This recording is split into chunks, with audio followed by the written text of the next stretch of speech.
यत्र नारस्तु पूज्यन्ते रमन्ते तत्र देवता, अर्थात जहाँ स्त्रियों की पूजा होती है वहाँ देवता निवास करते हैं। सनातन के सूत्र वाक्य को आत्मसात कर मध्य प्रदेश की डॉक्टर मोहन सरकार तेजी से आगे बढ़ रही है। लोकतंत्र के दूसरे स्तंभ विधायिका में मोदी सरकार ने महिलाओं को 33% आरक्षण देने का बिल पास किया है। इसके बाद मध्य प्रदेश की डॉक्टर मोहन सरकार ने नारी सशक्तिकरण की दिशा में बड़ा कदम बढ़ाते हुए सरकारी नौकरियों में महिला आरक्षण को भी बढ़ा दिया है। अब महिलाओं को 35% आरक्षण मिलेगा। प्रदेश में महिलाओं को मजबूती देने वाले इस फैसले को कैबिनेट ने हरी झंडी दी है। मध्य प्रदेश सिविल सेवा में महिलाओं की नियुक्ति के लिए 33% का जो रिजर्वेशन था वो 35% किया गया है। बहुत ही महत्वपूर्ण निर्णय है महिला सशक्तिकरण की दिशा में कि अब मध्य प्रदेश में 35% रिजर्वेशन रहेगा सभी प्रकार की नियुक्तियों। डॉक्टर मोहन सरकार का उद्देश्य प्रदेश में विकास की गति बढ़ाना है, लेकिन इसकी पूर्ति महिला सशक्तिकरण से ही संभव है और इस सूत्र को सीएम डॉक्टर मोहन यादव भली भांति जानते हैं। यही वजह है कि महिलाएं सरकार का केंद्र बिंदु बनी हुई है। सरकार इससे पहले भी महिला हित में कई निर्णय ले चुकी है, जिनमें निकाय चुनाव में महिलाओं को 50% आरक्षण, स्टार्टअप नीति में महिलाओं के लिए विशेष प्रोत्साहन का प्रावधान, जोर जबरदस्ती से विवाह और धर्म परिवर्तन पर लगाम लगाने के लिए मध्य प्रदेश धर्म स्वतंत्र अधिनियम लागू करना प्रमुख है। इसके अलावा उद्योग क्षेत्र में भी महिलाओं को बढ़ावा देने के लिए महिला उद्यमियों के प्रोत्साहन के लिए 850 एमएसएमई इकाइयों को 275 करोड़ रुपए की सहायता दी है। देखिए, सरकार जो कहती है भाजपा की वो पूरा करती है। महिला सशक्तिकरण, महिलाओं को पर्याप्त अवसर मिले, ये हमारी प्राथमिकता और प्रतिबद्धता रहा है और आज ये कैबिनेट के निर्णयों में भी झलकता है। और मुझे पूरा विश्वास है कि भाजपा की ही सरकार में महिलाओं के लिए आमूलचूल सकारात्मक परिवर्तन वाले निर्णय होते हैं। वहीं कांग्रेस डॉक्टर मोहन सरकार के फैसले को जुमलेबाजी करार दे रही है। कांग्रेस का कहना है कि ये फैसला पुराना है, जिसे अब प्रचारित किया जा रहा है। आरक्षण तभी सार्थक है जब भर्तियां निकले, आउटसोर्स से काम चलाया जा रहा है। ऐसे में झूठी घोषणाएं करने के बजाय सरकार वास्तविक फैसले ले।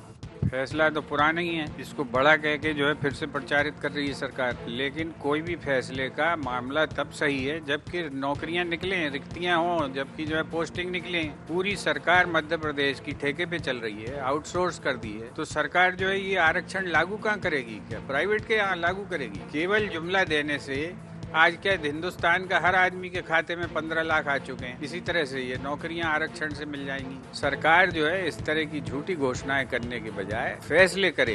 प्रदेश की डॉक्टर मोहन सरकार महिला सशक्तिकरण की दिशा में तेजी से कदम बढ़ा रही है, जिसके तहत सरकार लगातार महिलाओं के हित में फैसले ले रही है। सरकारी नौकरियों में महिलाओं को 35% आरक्षण इसी की एक बानगी है, लेकिन कांग्रेस को सरकार का ये फैसला हजम नहीं हो रहा। कांग्रेस डॉक्टर मोहन कैबिनेट के निर्णय को महज जुमलेबाजी करार दे रही है। Bureau report, IND 24।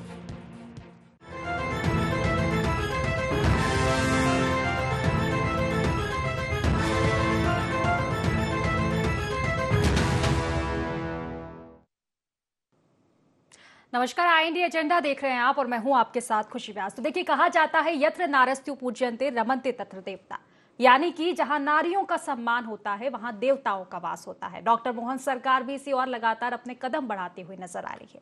अब जिसकी बानगी भी महिला सशक्तिकरण के लिए किए जा रहे फैसले, या फिर यूं कहें कि आधी आबादी को साधने के लिए की जा रही पूरी कवायद में साफ तौर पर देखने को मिल रही है। अब एक बार फिर से मध्य प्रदेश में महिलाओं को बड़ी सौगात मिली है। डॉक्टर मोहन सरकार ने सरकारी नौकरियों में महिला आरक्षण को अब बढ़ा दिया है। अब आपको बता दें कि महिलाओं को 35% आरक्षण मिलने वाला है, लेकिन इस सौगात को लेकर एक बार फिर से सियासत की गूंज सूबे में सुनाई दे रही है। कांग्रेस इस पर तमाम तरह के सवाल दाग रही है, इसे जुमलेबाजी करार दे रही है। अब आखिर क्यों महिला सशक्तिकरण पर एक बार फिर से प्रदेश में सियासत की गूंज दिखाई दे रही है? क्या तर्क पक्ष और विपक्ष के देखने को मिल रहे हैं? इसी मुद्दे पर आज हम चर्चा करेंगे, लेकिन उससे पहले IND एजेंडा के पॉइंट जान लेते हैं। डॉक्टर मोहन सरकार के महिला आरक्षण बढ़ाने के क्या है मायने? क्या आधी आबादी को साधने की कवायद है 2% आरक्षण बढ़ाना? कांग्रेस को क्यों रास नहीं आ रहा डॉक्टर मोहन सरकार का महिला सशक्तिकरण? कांग्रेस डॉक्टर मोहन सरकार के फैसले को क्यों बता रही जुमलेबाजी? तो इन्हीं मुद्दों को लेकर आज हमारी चर्चा रहेगी और इन्हीं मुद्दों के साथ मैं चर्चा में आगे बढ़ूंगी। खास मेहमान हमारे साथ जुड़ चुके हैं। सबसे पहले आपका परिचय करवा देती हूँ 3 खास मेहमानों से।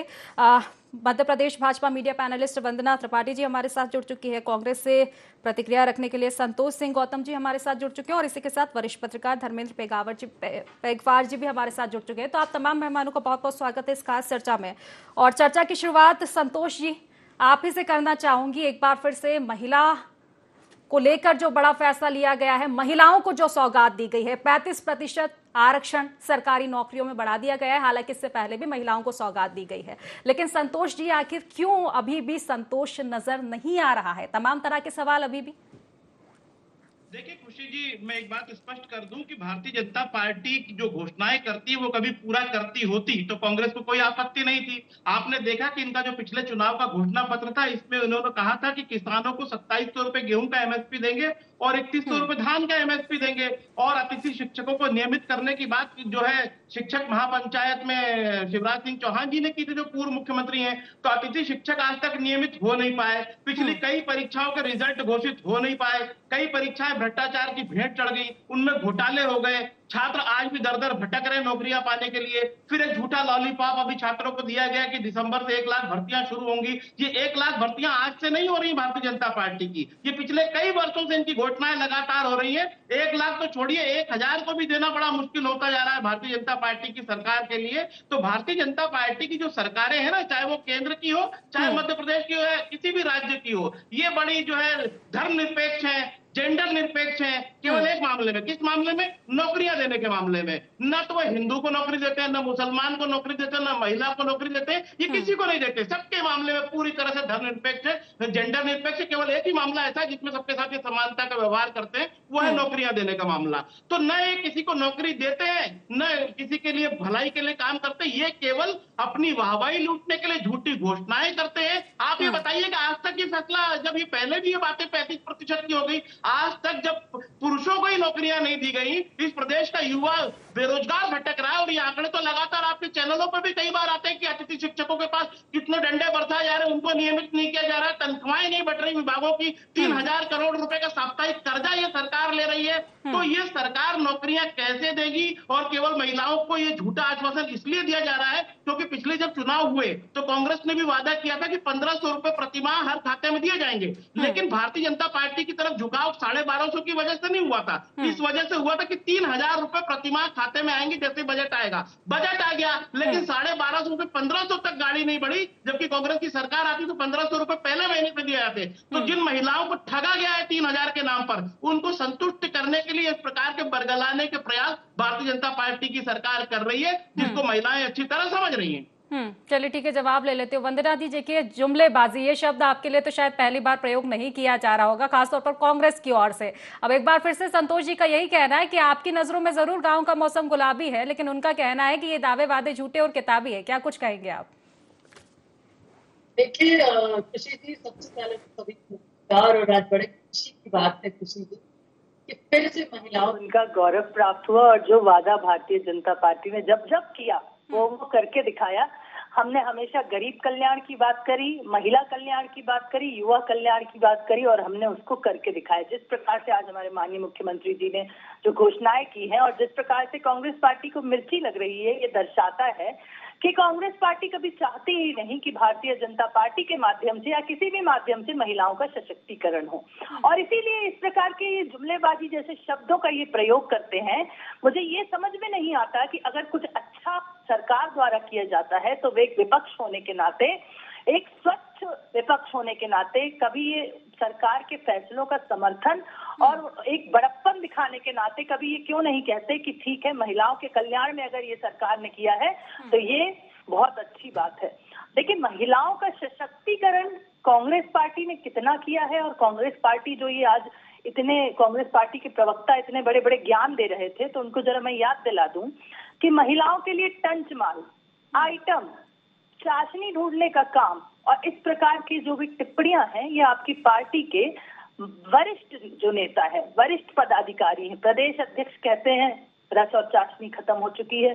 दिग्विजय सिंह जी टंचमाल, और आपके कमलनाथ जी कहते हैं कि महिलाएं आइटम हैं। तो जिन लोगों को महिलाएं टंचमाल और आइटम नजर आती हैं, वो क्यों चाहेंगे कि महिलाओं का सशक्तिकरण हो? और अगर उनका सशक्तिकरण होगा तो अवश्य ही उसका विरोध करेंगे। रही बात अब इनके सशक्तिकरण की, कर लें तो देखिए खुशी जी, आपने देखा होगा अभी इन्होंने एक छंद रचा था, एक प्रपंच रचा था नारी सम्मान में उपवास का। उस उपवास के मंच में आपको पुरुषों की अपेक्षा कितनी नारियां दिखाई दे रही थी, पहली चीज। दूसरी चीज, इनका जो आपसी सिर फुटौल है, जो भीतर घात है, वो किस प्रकार से नजर आ रहा था। कमलनाथ जी ने 10 मिनट बाद मंच को छोड़ दिया। दिग्विजय सिंह जी के आपने हाल और चाल चरित्र देख लिए थे। और प्रदेश अध्यक्ष जीतू पटवारी जी जो एक वरिष्ठ महिला में रसोई चाशनी ढूंढते हैं, वो इसके विसल ब्लोअर बने हुए थे। तो बड़ी हंसी आती है मुझे कि ये लोग, जिनकी जब सूचियां जारी होती हैं लोकसभा चुनाव की, तो इनके पास महिला प्रत्याशी नहीं होती, मात्र एक महिला को टिकट दे देते हैं, और वो भी कौन? एक नेता पत्नी। और कहते हैं हम नारी सशक्तिकरण की बात करते हैं। देखिए स्वागत तो कर रहे हैं वो इस फैसले का। उनका कहना है कि क्या वास्तविकता इतनी नजर आएगी जिस तरह से फैसला लिया गया है? क्योंकि सवाल तो ये भी उठाए जा रहे हैं कि ये फैसला तो पहले का था। 3 अक्टूबर को 2023 में ये फैसला शिवराज सरकार में लिया गया था, लेकिन अब मोहन सरकार में इस और ध्यान दिया जा रहा है। देखिए खुशी जी, शिवराज जी हो या मोहन यादव जी हो, ये सब भारतीय जनता पार्टी के कर्मठ कार्यकर्ता के रूप में प्रदेश के सेवक हैं और प्रदेश की सेवा कर रहे हैं। हमारी पार्टी के जो मुख्यमंत्री रहे हैं, उन्होंने, चाहे वो शिवराज सिंह चौहान जी हो, चाहे माननीय मुख्यमंत्री श्री डॉक्टर मोहन यादव जी हो, हमेशा नारी सशक्तिकरण के कार्य को आगे बढ़ाया है। आप देखिए, जब से भारतीय जनता पार्टी की सरकार आई है, लिंगानुपात को आप देखिए, जेंडर रेशियो इंप्रूव करने का काम भारतीय जनता पार्टी ने किया है। पहले कितनी बेटियां जन्म लेती थी लड़कों की अपेक्षा? 700 लड़कियां जन्म लेती थी, 700 कुछ लड़कियां जन्म लेती थी 900 लड़कों की अपेक्षा। एक जमाना था जब शिवराज सिंह जी मुख्यमंत्री थे, तो ज्यादा लड़कियों ने जन्म लिया था लड़कों की अपेक्षा एक गत वर्ष में। और दूसरी चीज खुशी जी, लाडली लक्ष्मी योजना, जिस व्यक्ति के मन में ये भावना होती थी कि लड़की बोझ होती है, और इसीलिए कन्या भ्रूण हत्या का जो मामला बार बार सामने आता था, उस पर रोक लगाने का कार्य किया है भारतीय जनता पार्टी की सरकार ने। जैसे ही बेटी पैदा होती है, वो लखपति बन जाती है। अब माँ बाप लड़कियों को बोझ नहीं समझते। ये कहते हैं कि हम सिर्फ योजनाएं बनाते हैं और उन पर कार्य नहीं करते। लाडली बहना करेंगे हम बिल्कुल। वंदना जी, कुछ आंकड़े मेरे पास भी जो बिल्कुल मैं आपको बताऊंगी जिस तरह से कहना था संतोषी का। चलिए ठीक है, फिलहाल मैं एक प्रतिक्रिया ले लेती हूँ धर्मेंद्र जी से। धर्मेंद्र जी, देखिए जिस तरह की चर्चा एक बार फिर से महिला सशक्तिकरण को लेकर चल गई है। हालांकि देखा जाए तो डॉक्टर मोहन सरकार के जो फैसले रहे हैं, अभी से नहीं, अगर देखा जाए तो चुनाव के ठीक पहले जो बीजेपी फैसला लेती है, शिवराज सरकार थी जब, लाडली बहना योजना काफी गेम चेंजर मानी जाती है, एक बड़ा कदम माना जाता है महिलाओं को लेकर। ऐसे तमाम तरह के फैसले बाद में भी लिए गए, सरकार बनी और अब एक बार फिर से महिला सशक्तिकरण की ओर, या फिर कह दे कि महिलाओं को एक बड़ी सौगात मिली है। लेकिन इस पर भी सियासत कितनी जायज आप मानते हैं? देखिए, निश्चित तौर पर महिला सशक्तिकरण के लिए राज्य सरकार अच्छे काम कर रही है। सरकार की घोषणा, मतलब भारतीय जनता पार्टी की घोषणा भले ही पहले हो, लेकिन कैबिनेट ने पहली बार महिला आरक्षण को 35% करने का फैसला आज लिया है। ये बात भी बिल्कुल सही है कि आपने यदि फैसला लिया है तो आपको भर्तियां निकालनी चाहिए। भर्तियां निकलेंगी तभी महिलाओं का भला होगा। तो निकट भविष्य में हम सबको ये उम्मीद करनी चाहिए कि मध्य प्रदेश में बड़े पैमाने पर सरकारी नौकरियों में भर्तियां निकलेंगी।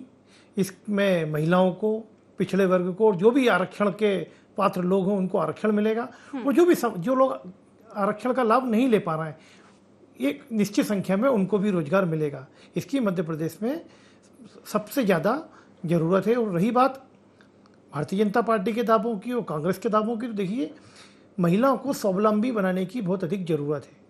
अभी जैसे कि लाडली बहना योजना शुरू हुई, इसने ठीक है कि एक तबका जो बहुत ज़्यादा अति गरीब था उसको फ़ायदा पहुँचा, लेकिन कहीं ना कहीं आक्रमणता की ओर भी महिलाओं को ले जा रहे हैं। हम स्वावलंबी बनाने की बात नहीं करते। स्वावलंबी तब बनेंगी महिलाएं तब उनको रोजगार उपलब्ध हो। तो जैसे आज का फैसला आया, आज उनको नौकरियां मिले, सरकार आरक्षण मिले, और आरक्षण से उनको जब वो नौकरियों में जाएंगी तो वो स्वावलंबी बनेंगी, उनको और रोजगार के दूसरे साधन उपलब्ध कराए जाएं। दूसरा मैं एक बात और कहना चाहता हूँ, सिर्फ आरक्षण ही एक मात्र विकल्प नहीं है। महिलाओं को मानसिक रूप से, शारीरिक रूप से, शैक्षिक रूप से इतना आत्मनिर्भर बनाने की कोशिश हमको करनी पड़ेगी कि ये हम आरक्षण की बात गौण हो जाए। लेकिन इसके लिए इस देश में बहुत समय लगेगा, मध्य प्रदेश में भी बहुत समय लगेगा। ये एक बहुत काल्पनिक बात भी हो सकती है, लेकिन जैसे कि आरक्षण की बात होती है, आपने नगरीय निकाय में 50% आरक्षण कर दिया, नौकरियों में 35% आरक्षण कर दिया, तो एक फैसला और करना चाहिए आपको कि आप सरकार में भी 35% आरक्षण करेंगे। क्योंकि आप कहीं ना कहीं जब आरक्षण करते हैं तो बहुत सारे योग्य लोगों को, जैसे एक घर है, एक घर में से पिता और पुत्र हैं, पिता बुजुर्ग है और बेटा नौकरी के लिए तरस रहा है, फॉर्म भर रहा है, सिलेक्शन नहीं हो रहा है, सामान्य वर्ग का है या नौकरियां नहीं निकल रही हैं। अब इसमें भी वो आरक्षण की जद में आ गया कि पहले 33% महिला आरक्षण था, वो 35% में आ गया। तो कहीं ना कहीं पुरुष वर्ग की जो अधिकार है, मैं पुरुष हूँ इसलिए पुरुष वर्ग की बात नहीं कर रहा हूँ, मैं समाज की बात कर रहा हूँ, क्योंकि मैं समाज के हर तबके से एक पत्रकार होने के नाते मिलता हूँ। तो आरक्षण किसी समस्या का समाधान नहीं है, लेकिन यदि सरकार ने कुछ फैसला किया है तो मैं उस फैसले को हतोत्साहित नहीं कर रहा हूँ। वो फैसला ठीक है, महिलाओं को 35% आरक्षण मिलना चाहिए, लेकिन सरकार को ये चाहिए कि वो जल्दी से जल्दी भर्तियाँ निकालें। आज कैबिनेट हुई, अगली जब कैबिनेट बैठक हो तो सरकार भर्तियों का फैसला ले, हमें ऐसी उम्मीद करनी चाहिए। निश्चित तौर पर कि जो फैसला लिया गया है वो जमीनी स्तर पर भी दिखाई दे। और फिलहाल देखिए संतोष जी, आपके पास लौटूंगी। जिस तरह से धर्मेंद्र जी चर्चा कर रहे थे, ठीक है, जब लाडली बहना योजना आई थी तो तमाम तरह के सवाल कांग्रेस ने ये सवाल भी उठाए थे कि इससे महिलाएं स्वावलंबी तो नहीं बनेगी, लेकिन अब जो फैसला लिया गया है, नहीं लगता कि अब तो स्वावलंबी की ओर ये कदम है। महिलाओं को आरक्षण दिया जा रहा है, महिलाएं नौकरियों में जाएगी, आरक्षण एक अच्छी बात है, महिलाओं के लिए एक अच्छा कदम है, फिर क्यों स्वागत नहीं कर पा रहे हैं आप? नहीं, देखिए खुशी जी, आप मेरी बात को समझिए। हम लोग इस बात का विरोध नहीं कर रहे कि महिलाओं को नौकरी मिलना चाहिए। हम लोग तो कहते हैं कि महिलाओं को नौकरी क्यों नहीं मिलना चाहिए। सबसे पहले महिला सशक्तिकरण के लिए 33% आरक्षण का जो है लोकसभा और विधानसभाओं में आरक्षण का बिल लाने वाले व्यक्ति का नाम था राजीव गांधी। वो कांग्रेस के प्रधानमंत्री थे। मैं उन्हें स्मरण दिलाना चाहता हूँ आपके मंच के माध्यम से, और अगर इस बात का कोई खंडन कर दे तो मैं राजनीति छोड़ दूंगा कि क्या राजीव गांधी महिला सशक्तिकरण के सबसे पहले पैरोकार थे कि नहीं थे। दूसरा एक चीज, भारतीय जनता पार्टी के प्रवक्ता को बुरा लगा कि मैंने कहा कि भारतीय जनता पार्टी जुमलेबाजी करती है। खुशी जी, मैं आपके माध्यम से उनको भी बता देना चाहता हूं कि ये बात मैंने नहीं कही है, ये बात कही है श्री अमित शाह ने, जो भारत के गृह मंत्री हैं। उन्होंने, जब उनसे प्रश्न पूछा गया कि 15 लाख रुपए देने का आपने वादा किया था आपकी सरकार ने, तो 15 लाख क्यों नहीं दिए गए, तो उन्होंने कहा था ऐसे जुमले चुनाव में हम बोलते रहते हैं। तो ये बात मैंने नहीं कही है, ये कही थी अमित शाह जी ने। तो मैं याद दिला दूं कि जुमलेबाजी कौन करता है, ये बात अमित शाह जी ने कही थी, मैंने नहीं कही थी। दूसरा भी कुछ पुराने बयान याद दिलाए भारतीय जनता पार्टी के प्रवक्ता ने कि कांग्रेस के जीतू पटवारी ने ये कहा, दिग्विजय सिंह ने ये कहा। पर वो जब ऐसी जब बातें करते हैं, बातों को लेकर तो खड़गे जी का भी बयान सामने आया है संतोष जी, हाल ही में आया है, वो तो पुराना भी नहीं हुआ। सुन तो लीजिए, मेरी पूरी बातें नहीं कंप्लीट, आपने उनको बहुत मौका दिया, मेरी 2 लाइनें तो सुन लीजिए। जब ये बातें करती तो सिलेक्टिव हो जाती है वो। मैं उनको याद दिलाना चाहता हूँ कि इस तरीके से सिलेक्टिव मत हुआ कीजिए। आपको याद रखना चाहिए कि प्रधानमंत्री ने कहा था 50 करोड़ की गर्लफ्रेंड किसी की विवाहिता को, ये कहा था जर्सी गाय, और क्या क्या नहीं कहा प्रधानमंत्री ने। मणिपुर में झांकने तक नहीं गए। और प्रज्वल रेवन्ना, जिसके ऊपर 3000 से अधिक महिलाओं की सीरियल रेपिस्ट का केस लगा हुआ है, उसको कहा कि अगर प्रज्वल रेवन्ना को जिताया तो मोदी मजबूत होगा। मणिपुर झांकने नहीं गया, हमारी बहनों की नग्न परेड कर दी गई। महिला सशक्तिकरण की बातें एक ऐसी पार्टी से शोभा नहीं देती जिनका प्रधानमंत्री रेपिस्टों के समर्थन में चुनाव में समर्थन मांगता है, उनके लिए वोट मांगता है। कुलदीप सेंगर, ब्रजभूषण शरण सिंह, कितने उदाहरण दूं मैं। भारतीय जनता पार्टी के नेता जब हमारी तरफ उंगलियां उठाते तो ये भूल जाते हैं कि 4 उंगलियां उनकी तरफ है, और उन 4 उंगलियों का जो नेतृत्व करता है वो देश का प्रधानमंत्री है। ये सबसे घटिया चीज है। कोई छोटा नेता नहीं बोल रहा है। अभी इन्होंने बोला कि भारतीय कांग्रेस के प्रदेश अध्यक्ष की बात कर रहे हैं, हम तो प्रधानमंत्री की बात कर रहे हैं कि प्रधानमंत्री के शब्द अगर 50 करोड़ की गर्लफ्रेंड जैसे होंगे तो मैं कहता हूं कि ये शर्मनाक है भारत जैसे देश के प्रधानमंत्री के लिए इन शब्दों का इस्तेमाल करना। दूसरा भी उन्होंने कहा कि भारतीय जनता पार्टी इस बात के लिए जानी जाती है कि अपनी घोषणाएं पूरी करती है। ठीक है, आप बताइए कि 15 लाख की घोषणा कहां गई, 2 करोड़ रोजगार की घोषणा कहां गई, 2022 तक हर किसान, हर व्यक्ति को अपना घर और हर किसान की आमदनी दोगुनी करने के वादे कहाँ गए? वो तो छोड़िए, अभी पिछले 2023 के मध्य प्रदेश के घोषणा पत्र में कहा गया था कि 2700 रुपए महिलाओं को 2700 रुपए गेहूं का समर्थन मूल्य किसानों को देंगे और 3100 रुपए धान का। वो कहा गया, ये कहा गया कि बजट आते से ही हम 3000 रुपए तक राशि ले जाएंगे महिलाओं को देने के लिए, लाडली बहनों को। वो घोषणा कहाँ गई? मैं समझता हूं कि भारतीय जनता पार्टी के प्रवक्ता इन बातों का जवाब नहीं देते, केवल इस प्रकार के जुमले उछाल देते हैं कि भारतीय जनता पार्टी अपने वादे पूरे चलिए करती है। जवाब ले मैं लेती हूँ, specific पर्याप्त करके समय पूछना- दिया ही है मैं आपको, इसका जवाब भी तो लेना specific पड़ेगा। करके पूछना चाहता हूँ कि 2700 रुपए का क्या हुआ, 3100 रुपए का क्या हुआ, कराए तो मैं स्पेसिफिक अपने जवाब दे, गोल-गोल जवाब नहीं। लौट रही हूँ मैं क्यों आपके पास, किसानों को दिए वंदना गए? ठीक है। चलिए वंदना जी, देखिए एक गाने की एक लाइन है कि वादा ना तोड़। तो जब जब आप वादे करते हैं तो विपक्ष यही सवाल आप पे उठाते हैं कि कहीं ये वादा टूट ना जाए, क्योंकि एक बड़ी चीज होती है कि जब घोषणाएं की जाती है तो घोषणाओं के बाद क्रियान्वयन उनका कैसे होगा। जब योजनाओं को लेकर घोषणा की जाती है, जब बड़े बड़े फैसले लिए जाएंगे तो वास्तविकता क्या कुछ नजर आएगी। अभी भी तमाम तरह के सवाल यही है। स्वागत वो कर रहे हैं, आरक्षण आपने दिया है, लेकिन भर्तियों को लेकर क्या कुछ प्रक्रिया है? नहीं लगता कि जितना फोकस आरक्षण पर है उतना भर्तियों पर भी होना चाहिए, तभी तो महिलाएं स्वावलंबी बनेंगी। देखिए खुशी जी, मैं मेरे बड़े भाई संतोष जी का बड़ा सम्मान करती हूँ और मैं उनके बिंदुवार तरीके से उनके प्रत्येक बिंदु का जवाब दूंगी। पहला, वो कहते हैं कि राजीव गांधी जी ने महिलाओं के सशक्तिकरण को प्रारंभ किया। मैं बिल्कुल मानती हूँ कि राजीव गांधी जी, इंदिरा गांधी जी एक महान नेता थे, लेकिन उनके बेटे राहुल गांधी जी ने नारी शक्ति वंदन अधिनियम बिल को अपने हाथों से फाड़ा था। और अगर राहुल गांधी जी चाहते, सोनिया गांधी जी चाहती, तो नारी शक्ति वंदन अधिनियम कांग्रेस के जमाने में आ जाता। आप भ्राताश्री, आप अभी अपने समय में बोल चुके, अब मुझे भी बोलने दीजिए। दूसरी चीज ये कहते हैं कि प्रधानमंत्री जी ने ये टिप्पणी करी, वो टिप्पणी करी। ब्रजभूषण जी का समर्थन किसने किया, आप जरा मुझे ये बता दें संतोष जी। तीसरी चीज ये कि ये कहते हैं कि रेपिस्ट का साथ देते हैं। मैं कहना नहीं चाहती, लेकिन आपके नेता प्रतिपक्ष पे यौन उत्पीड़न का आरोप लगा हुआ है, केस चला है, ये सबको पता है। और आज आपने उन्हें क्या बनाकर बैठा दिया है? प्रदेश का लीडर ऑफ ऑपोजिशन। उसके अलावा हेमंत कटारे जी के विषय में भी सबको पता है कि महिलाओं से संबंधित उनके बारे में क्या मैं अब बोलना नहीं चाहती खुशी जी। यौन उत्पीड़न में हेमंत कटारे की लिस्ट बहुत लंबी है, अगर मैं शुरू होऊंगा तो डिबेट खत्म नहीं होगी। फिर चौथी चीज मैं भी फिर बोलने का मौका चाहूंगा कि भारतीय जनता पार्टी के किस किस नेता पर क्या क्या आरोप है। स्वयं प्रधानमंत्री पर लड़की की जासूसी का केस चला था। स्नूप गेट कांड भूल गई क्या दुनिया? ठीक है संतोष जी, देखिए लौटूंगी मैं आपके पास, बिल्कुल अभी जवाब ले लेने दीजिए वंदना जी। प्रधानमंत्री से शुरुआत करूंगा मैं प्रधानमंत्री से शुरुआत करूंगा, तब नीचे तक जाऊंगा, तब मैं संजय जोशी तक जाऊंगा, राघव जी तक जाऊंगा, कुलदीप सेंगर तक जाऊंगा, प्रज्वल रेवन्ना तक जाऊंगा, पूरी लिस्ट गिनाऊंगा मैं यहाँ पर, और ये लिस्ट खत्म नहीं होगी 2 घंटे तक। ठीक है संतोष जी, वापस लौटूंगी मैं आपके पास जी। आदत पड़ चुकी है प्रधानमंत्री से शुरुआत करूंगा। Bharatiya Janata snoop party get कांड, लड़की की जासूसी का मामला उन पर चला था या नहीं चला, डिटेल जानना चाहता है। ठीक है वंदना जी, नहीं लगता कि ये मुद्दा बयानबाजियों का है ही नहीं। बयानबाजी वो आपकी गिनवा रहे हैं, आप उनकी गिनवा रहे हैं। ये मुद्दा आरक्षण को लेकर है ना, जो आरक्षण आप लाए हैं, भर्तियों को लेकर एक सवाल किया है, तो अच्छा हुआ कि आप उसका जवाब। ठीक है संतोष जी, उसी का जवाब ले रही हूँ मैं। वंदना जी, 33% आरक्षण हम लाए, वन विभाग को हमने उससे अलग रखा, आज 35% भी हम लाए। और कांग्रेस पार्टी का नारी सम्मान, आप इसी से एक छोटी सी, देखिए एक छोटी सी घटना काफी होती है ये बताने के लिए कि किस पार्टी के नेता नारी का कितना सम्मान। आज मैं इनके समय में नहीं बोल रही हूँ, ये मेरे समय में बोल रहे हैं। एक महिला कह रही है कि मेरे समय में मत बोलिए, मेरा टाइम है, आपको टाइम पे मैंने नहीं बोला। ये इनका नारी सम्मान। नहीं बोलने की अनुमति दूंगा मैं। कांग्रेस पार्टी का प्रवक्ता के रूप में बैठा हूं, अपनी बात रखने बैठा हूं, आपके लेक्चर सुनने नहीं बैठा हूं मैं। आप अगर झूठ बोलेंगी तो जवाब दिया जाएगा।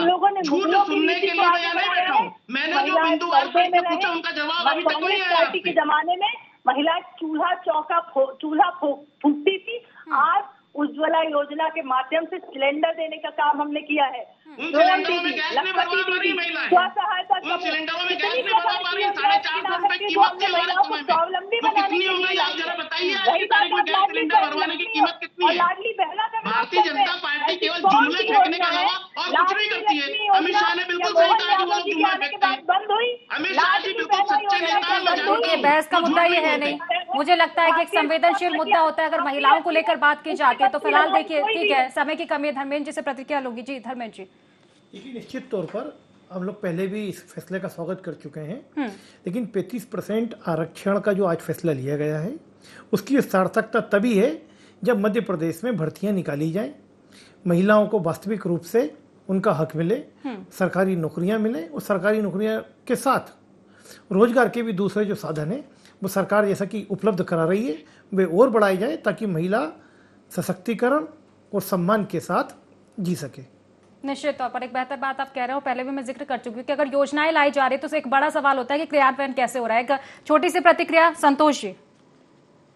देखिए, हम तो स्वागत करते हैं अगर कोई ऐसी घोषणा होती है और वास्तव में सरकार महिलाओं को आरक्षण देती तो हम इसका स्वागत करेंगे, लेकिन भारतीय जनता पार्टी की सरकार का जो ट्रैक रिकॉर्ड है वो उनकी बातों का समर्थन नहीं करता, वो इनके इरादों से मेल नहीं खाता जो बातें कर रही हैं। अभी तक आपने देखा कि प्रदेश में भर्ती के नाम पर कितने घोटाले हुए और यहाँ पर युवा कितना बेरोजगार भटक रहा है। तो सरकार का ट्रैक रिकॉर्ड उनकी घोषणाओं से मेल नहीं खाता, मेरा ये कहना है। चलिए ठीक है, फिलहाल देखिए संवेदनशील मुद्दा तो और भी ज्यादा चर्चा करते हैं, फिलहाल समय की कमी इसलिए चर्चा को ही समाप्त करना पड़ेगा। आप तीनों मेहमानों का बहुत बहुत शुक्रिया इस चर्चा में जुड़ने के लिए। तो देखिए, आधे आबादी को लेकर जो हक की बात की जा रही है इसको लेकर एक बार फिर से गूंज प्रदेश में सुनाई दे रही है। आरक्षण बढ़ाया गया है, 33 से 35% आरक्षण डॉक्टर मोहन सरकार ने कर दिया है, लेकिन विपक्ष के सवालों की गूंज एक बार फिर से सुनाई दे रही है कि भर्तियों को लेकर अब क्या कुछ प्रक्रिया रहेगी। हालांकि एक बार फिर से सरकार हो या विपक्ष हो, सवालों के घेरे में एक बार फिर से नजर आ रहे हैं, अपने अपने तर्क है। तो फिलहाल IND एजेंडा में बस इतना ही। आप बने रहिए IND 24 के साथ। नमस्कार।